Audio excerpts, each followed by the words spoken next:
Io una volta trovai in un volo di trasferimento per conto mio un mio ex secondo che era diventato primo ufficiale su un 757. Oh, ciao, come va? Ah, comandante, che strazio, come va? E qui io volo sempre fuori servizio, questo è un appassionato di volo, mi piaceva fare acrobazie, è uno che volava sul serio. Io qui sono sempre fuori servizio, volo a tutto il lato pilota. La cosa più difficile è cercare di non addormentarsi, c'ha ragione, amico mio. Almeno sul corto raggio facevamo qualche decollo a raggio, lo facevamo qui con lungo raggio, se muore. Vabbè, c'è ragione.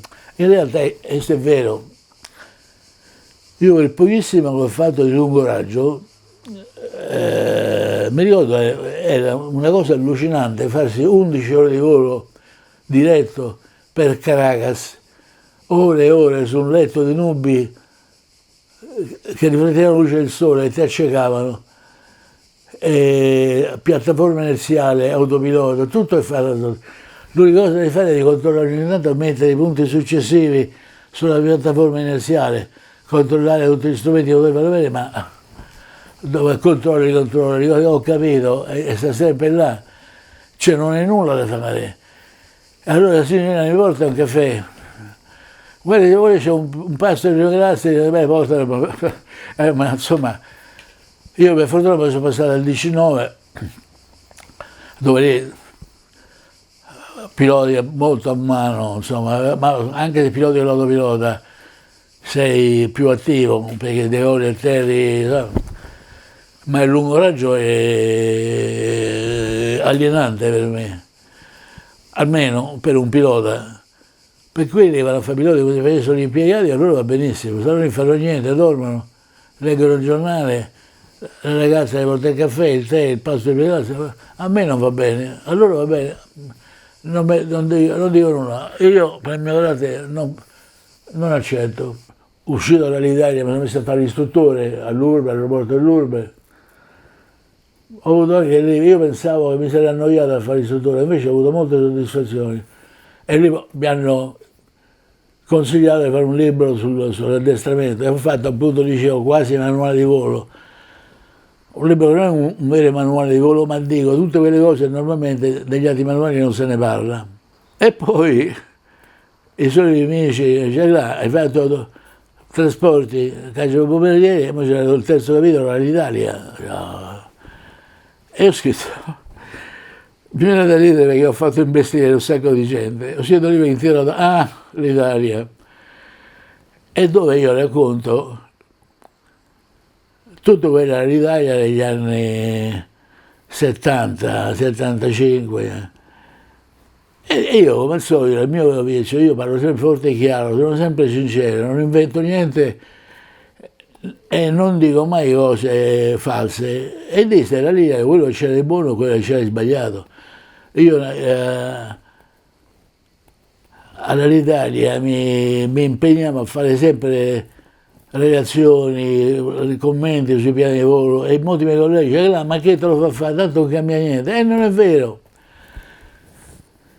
Perché ho fatto molte battaglie come Don Chisciotte, molte battaglie, ma solo per l'intento di far migliorare le cose. E così chiaramente mi ha creato anche lì dei buoni nemici.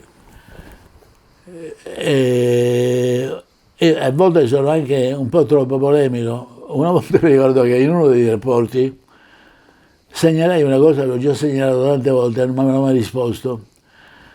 Allora segnalo un'altra volta nel piano di volo e scrivo in caratteri greci, io ho fatto il liceo classico, scrivo Fonè tu bonto sento eremo, con caratteri greci, e parte. Mi telefona il capopilota a casa, Annunzi, ma che hai scritto? Che cavolo hai scritto? Ho scritto in greco. La voce che grida nel deserto, perché tanto parlo in italiano, non mi sentite? Ma sei il solito polemico. Quindi questo per dire che anche all'Italia sono riuscito a creare qualche temporale, sempre grazie al comunismo che mi portò sulla testa. Quindi dicevo, io dopo aver conosciuto piloti di trasporto, da caccia, autopiloti, a piloti, diciamo autopiloti, piloti aeronautici. La vecchia mentalità aeronautica, che chi vola sui pesanti è scarso, chi vola sulla caccia è bravo, e chi vola invece è meno bravo, è tutto da rivedere, perché non è vero niente. Io ho visto piloti molto in gamba sui trasporti, e lo posso dire ad alta voce, ho visto piloti veramente in gamba sui trasporti, che avevano capacità decisionale, fermezza e sicurezza di sé sui trasporti, e ho visto anche dei piloti che, insomma, erano piloti che avevano preso il brevetto in qualche maniera, ma erano piloti, ma i piloti veri sono sia davanti all'altro, anche i piloti di caccia bombardieri, c'erano piloti veramente con dei sagni attributi, altri che volavano, insomma, sì, vabbè, erano come atleti, perché erano riusciti in qualche maniera a sfangare, però nelle missioni serie o varie cose, insomma, li terrei un po' da parte. Quindi c'era, io non posso dire che i piloti armati sono bravi, altri non sono bravi. Anche all'Italia, io ho trovato anche quelli a Z, tutti a Z, allora, piloti molto in gamba, dei piloti che volavano per conto loro, perché erano appassionati di volo, piloti che volavano per conto loro, volavano con Aliante, volavano con aeroplani privati, cioè si vedeva l'animo che avevano nel volo. Io facendo l'istruttore ai miei allievi, alla fine del corso, io ragazzi, io tecnicamente ho insegnato tutto quello che devo insegnare, più adesso non ti ho detto quello che so, più di quello non ti posso dire, però una cosa che non ti posso insegnare, e non te ne insegna a nessun istruttore, anche quelli più bravi di me, il buon senso. Usa sempre la coscienza e il buon senso, non dare mai niente per scontato. Non ti sentiremo molto bravo. Sì, sempre, devi essere sempre umile con l'aeroplano. Mi ricordo in mente che sono cose, quando eravamo lievi in accademia, sono le frasi dette da certi individui che non gli daresti una lira, era gente semplice, e però un altro istruttore, un altro romano come me, che noi chiamavamo Di Gellino, un giorno che pioveva, non potevamo volare, siamo tutti in hangar, lui faceva le sue massime, e una delle cose ci diceva, bisogna volare con tenacia e umiltà, cioè tenacia e umiltà. E io, vabbè, che c'entra l'umiltà? E l'ho capito dopo. E come dice un'altra cosa, è irripetibile, ma insomma, qual è lo strumento più utile del pilota? La croce, no, la manetta, no, tutti non ci ripeto niente, raga. L'organo più utile del pilota è, lo dico, si può cancellare, è il culo, cioè, lo intende, ed è vero. La sensibilità che tu acquisisci sull'aeroplano è quella che ti salva. E quindi mi sono successi altri episodi, oggi non tu, adesso non posso stare a contare tutto, ma io quello insegnavo ai ragazzi, ai miei allievi. L'aeroplano non vi dovete sedere sull'aeroplano, lo dovete mettere addosso. Tu l'aeroplano te lo sei messo addosso, non sei seduto sull'aeroplano, tu ti sei messo addosso, devi sentire tutto un pezzo dell'aeroplano, allora sei pilota. Ma fino a che tu sei seduto e lo tratti come estraneo, non sarai mai pilota. Allora io, per esempio, i piloti che ho maturato io, mi odiavano la mano, uscivano sempre pesti, malconci, sudati, con gli occhi rossi, però volevano sempre volare con me. Io durante ore li torturavo, non lasciavo un minuto senza fare niente, tu stai pagando per volare e ogni minuto lo devi sfruttare. E io facevo un sacco di cose, gli altri, per esempio gli stalli. Io ho fatto dei check a piloti di altre scuole, da istruttore, no? Fare lo stallo. Hai fatto? Lo stallo? No, tu hai fatto finta. Lo stallo è un'altra cosa. Lo stallo lo devi cadere. Quando cade, l'aeroplano ha stallato, è lì che tu lo devi riprendere. Io gli facevo vedere io, guarda come faccio io, l'aeroplano stallava, veniva, lasciare i comandi, ci vado solo. Adesso il cloche ci metto a picchiare, tiro su, muso all'orizzonte, motore, quante volte abbiamo perso? 150 piedi. Ah, e tu ci puoi prendere 150 piedi? Allora? Poi dobbiamo fare viti. Dobbiamo fare vite. Comandante, non è necessario. Ho capito, non è necessario. Noi di viti, da allievi, ci hanno imbecillito di viti. La vita, per esempio, non serve a niente, però se farti capire che esiste e sempre farti capire come devi fare per uscirne.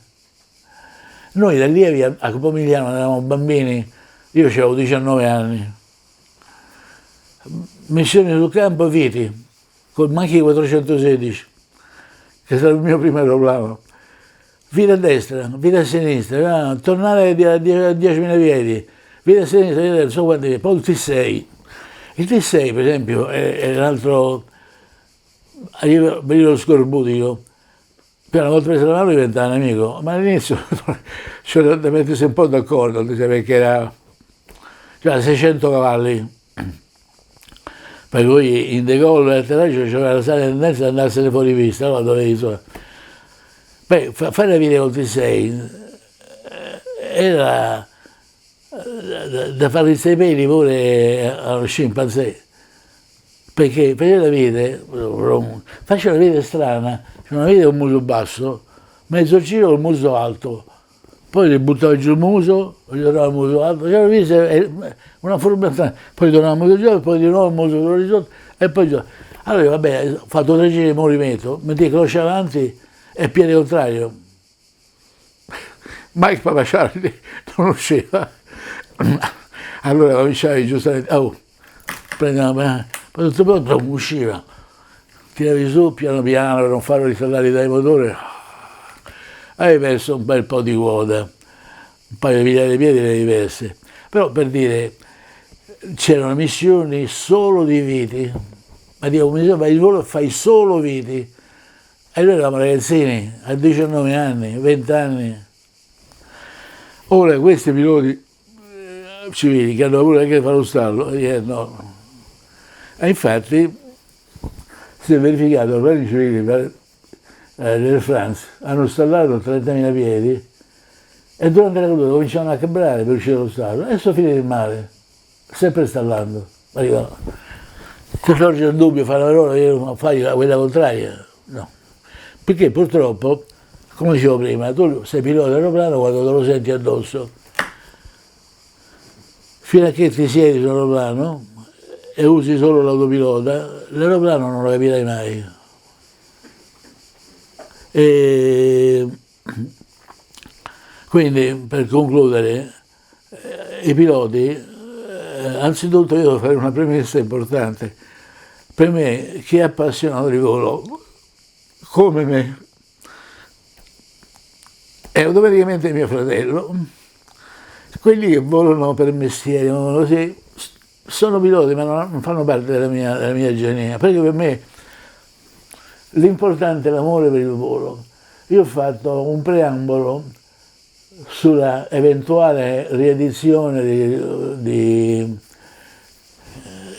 quasi manuali di volo, un preambolo dove dico perché ho fatto il pilota, e quando mi dicono perché ho fatto il pilota io non lo so, però ho detto una serie di suggestioni che da piccolo mi facevano sempre tenere il muso per aria, guardare quello che volava.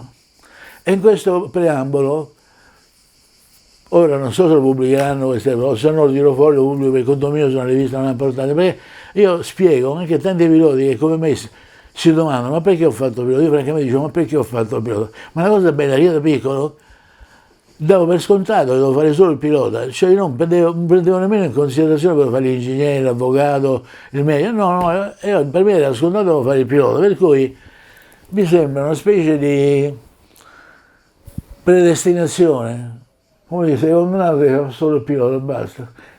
È una cosa che non mi sono mai spiegato, perché sono mio attaccante, e come me, anche altri, anche Mario Orpino come me, prima di entrare in accademia ha fatto dei lanci col paracadute, per esempio entrambi molto appassionati di volo. Arpina continua a volare dopo, faceva il traino aliante, come io ho continuato a fare l'istruttore, e io ho costruito 2 aeroplani tra l'altro, di cui uno, l'ultimo l'ho venduto ora recentemente. E questi filmati che ho fatto su YouTube li ho fatti con i miei aeroplani, quelli costruiti da me, e qui c'è da dire un'altra cattiveria. Molta gente dice io ho costruito l'aeroplano, a costruire l'aeroplano kit avanzato, arriva con le ali già fatte, la fotografia già fatta, devi fare i piani di coda, devi fare qualche... ma che hai fatto? Ho detto allora, ma che hai fatto? E io ho 2 aeroplani costruiti da zero. Quando mi sono arrivati le casse piene di lamiere, bulloni, ribattini, fili elettrici, chi vedeva queste tasse dice, e qua deve uscire fuori l'aeroplano? Sì, ma mi pare matto. E sono usciti 2 aeroplani. Allora, ecco, questo aeroplano, tra l'altro, questo per la follia dei piloti. E questo aeroplano mi c'era affezionato, era come mio figlio. Io ho costruito le peste, l'ho fatto come dicevo io, addirittura avevo messo sulla manetta del gas la leva dei flap, come sul 51 c'era l'aerofreno, io ho messo la leva del flap. Insomma, me l'ho fatto, l'avevo custom di mia, proprio su misura per Gravo con un sicuro era solo io. E l'ho venduto a uno, non so che fine abbia fatto, ma se l'abbia sfasciato, l'abbia venduto, però c'ero molto affezionato a quell'aereo. E poi se guarda i film si vede qualcosa. Per cui dicevo, io essendo nato malato di volo ed avendo fatto sempre comunelli a quegli scemi come me che gli piaceva volare, con le falanci sul paracadute, tutto quanto, allora sono, diciamo, indirizzato verso questo tipo di individui e quelli che volano per mestiere, se lo faccio, mi pagano di più, mi pagano, solo lo faccio. Siete piloti perché a me, fra virgolette, ma siete piloti di autopilota? Quindi loro mi odiano se io parlo così, ma io parlo sempre forte e chiaro, loud and clear, non mento mai. Come dicevano nei cartoni animati che facevo ai miei bambini quando erano piccoli, alla fine del filmato c'era, prima della voce The End, c'era That's all folks, tutto qua gente, that's all folks, e poi c'era The End, that's all folks, tutto qua gente.